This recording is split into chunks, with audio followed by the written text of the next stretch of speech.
नमस्कार, राम राम. नमस्कार मित्रांनो. कोलाज प्रोडक्शन हाऊस या आपल्या मराठी यूट्यूब चॅनलमध्ये मी सर्वांचं स्वागत करतो आणि तुम्हाला वेळ न घेता एक सीन सांगतो. सीन आहे गावाकडची. थंडीचा महिना होता. सगळीकडे थंडी पसरलेली होती. थंडी वाजत होती. खूप थंडी होती आणि मी सकाळचे साधारण 6 वाजले होते आणि मी उठून मैदानावर पळण्यासाठी घरातून बाहेर आलो होतो.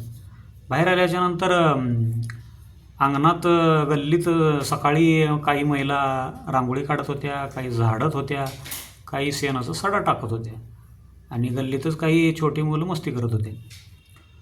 हे सगळं माहोल गावातलं त्या गल्लीतलं होतं. ते पाहत मी मैदानाकडे येत होतो. येत असताना एक महादेवाचं मंदिर होतं. त्या ठिकाणी एक व्यक्ती पूजा करत होता. कोण सायकलीवर पाणी आणत होतं. असं बरंच गावात हालचाल चालू होत्या. हालचाली चालू होत्या.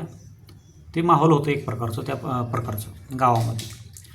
आणि ते माहोल पाहत मी मैदानावर आलो आणि पळू लागलो. पळताना एक राऊंड झाला. दुसऱ्या राऊंडला एका बसचा आवाज आला. मोठा हॉर्न वाजत एक बस येत होती आणि थंडीचा महिना असल्यामुळे सगळीकडे धुकं पसरलं होतं. लांबचं काही तेवढं दिसत नव्हतं आणि बसस्टॉपला लागूनच अगदी मैदान असल्यामुळे बसस्टॉपवर आलेली बस मला दिसली. बसमधून एक सुंदर मुलगी खाली उतरली. खाली उतरत असताना तिच्या डोक्यावरचं काहीतरी खाली पडलं हे मला जाणवलं. बस निघून गेली आणि ती सुंदर मुलगी तिच्या दिशेनं जात होती. जात असताना मला वाटलं आता त्या मुलीचं काहीतरी पडलं आहे आणि आपण त्या मुलीला मदत करूया हेतूने मी बसस्टॉपवर पळत गेलो. गेल्याच्या नंतर ती इकडे तिकडे शोधू लागलो. शोधल्याच्या नंतर मला तिथे एक गुलाबाचं फूल सापडलं. म्हटलं आता फूल देवं तरी एक, नाही देवं तरी एक. आता तिच्या डोक्यावरला पडलं, आपण देऊया हेतून मी त्या मुलीच्या मागं फूल घेऊन गेलो.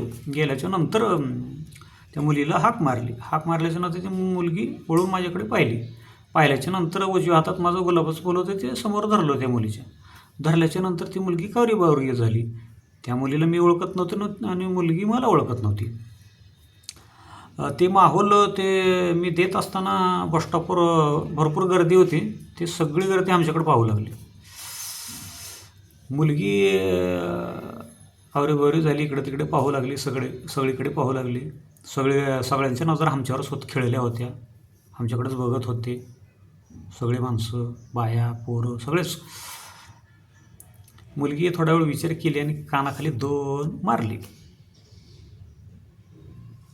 आणि निघून गेली आपल्या दिशेनं.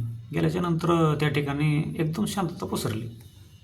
सगळे माझ्याकडेच पाहू लागले. मी इकडे तिकडे पाहू लागलो. काय करणार? मी मदत करायला गेलो होतो. त्या मुलीनं मला मारली. त्या मुलीला माहीत नव्हतं तिचंच फूल होतं. मी तिला मदत करण्यासाठी गेलो होतो. तिला वाटलं मी प्रपोज करायला आलो म्हणून तिनं मला हाणली. ना तिची चूक ना माझी चूक, हे आजूबाजूच्या लोकांनाही माहीत होतं. ठीक आहे म्हटलं, चला, तिला माहिती नाही म्हणून मी परत ग्राउंडवर गेलो, मैदानावर गेलो आणि पळू लागलो. मी माझं काम केलं, त्या मुलीनं तिचं काम केलं. बहुतेक ती मुलगी नर्स होती आणि ते दवाखान्यात गेली. गेल्याच्या नंतर आता हे जे सीन आहे हे पुढच्या व्हिडिओमध्ये मी तुम्हाला सांगणार आहे. तरी हा व्हिडिओ माझा बघा आणि पुढचा पण बघा. खूप छान आहे सीन. आणि व्हिडिओ आवडला तर खरंच सबस्क्राईब करा. असे सुंदर सुंदर चांगले चांगले सीन तुम्हाला मी सांगणार आहे. जेणेकरून तुम्ही यूट्यूबर असेल तर ह्या सीनवर तुम्ही व्हिडिओ बनवू शकता. त्यासाठी माझ्या यूट्यूब चॅनलला लाईक करा, सबस्क्राईब करा आणि कमेंट करा. जेणेकरून मला उत्साह येईल की असे अनेक महत्त्वाचे चांगले सीन मी बनवू शकतो. बनवायला उत्साह येईल. ठीक आहे, धन्यवाद.